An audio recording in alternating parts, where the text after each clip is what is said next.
तर फक्त जे आहे घोषणा करायच्या, स्वप्न दाखवायची, परंतु कधीही न केलेलं काम आणि पुढेही न करणारं काम हे आपल्या समोर आणून ठेवायचं आणि आपल्याला जे आहे वेगळ्या मार्गावर नेऊन ठेवायचं, भूलथापा द्यायच्या, असं काम जे आहे विरोधकांकडून होतं.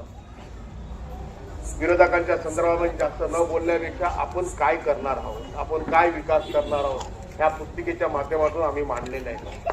आता तर आपली कधी कधी चुकी काय होती, आपण 2 मतं देतो आणि बाहेर निघून येतो. त्याच्यानंतर पर्यायाने त्या अधिकाऱ्यांना 3रं मत स्वतः द्यावं लागतं कोणाला तरी, त्याच्याशिवाय ती मताची प्रक्रिया पूर्ण होत नाही. माझी आपल्याला विनंती आहे, 2 मिनिटं जास्त लागले तरी काही अडचण नाही. हे बघा, या अशा पद्धतीचं मशीन राहणार आहे.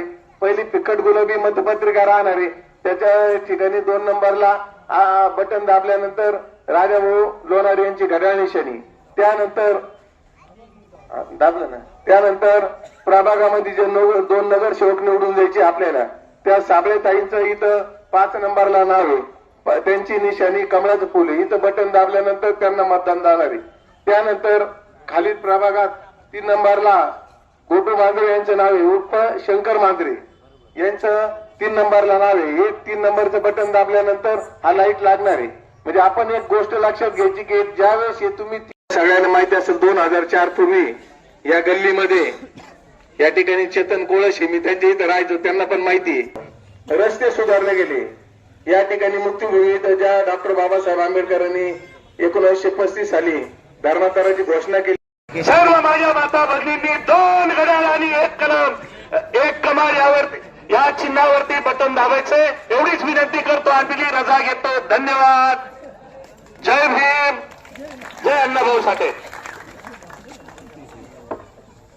उपस्थित असलेले माजी खासदार आदरणीय समीर भाऊ, त्याचप्रमाणे नाशिकहून आलेले, त्याचप्रमाणे तालुक्याचे नेते आदरणीय बनकर अण्णा, दत्ता भाऊ, गणेशजी गवळी, या प्रभागाचे उमेदवार गोटूभाऊ मांजरे, त्याचप्रमाणे लक्ष्मीताई साबळे, नागेशजी गवळी, हे पण या ठिकाणी उपस्थित झालेले. आपल्याला सगळ्यांना माहिती असेल, येवला नगरपालिकेची निवडणूक लागलेली आणि प्रचारार्थ आता शेवटचा टप्पा सुरू झालेला आहे. या ठिकाणी नगराध्यक्ष पदाची थेट निवडणूक होत आहे. राष्ट्रवादी काँग्रेस, भाजप, रिपाई या ह्या येवल्याचा काया पालट झालेला आपण या ठिकाणी बघत असाल. मला आठवतं, जेव्हा येवल्याच्या मुक्तीभूमीला आम्ही वयाच्या 13व्या-14व्या वर्षी या ठिकाणी 13 ऑक्टोबरला अभिवादन करण्यासाठी या ठिकाणी इथं सोयीची जागा नव्हती. अण्णा कुठेतरी एखाद्या खुपटाला कुठल्या तरी एखाद्या झाडाखाली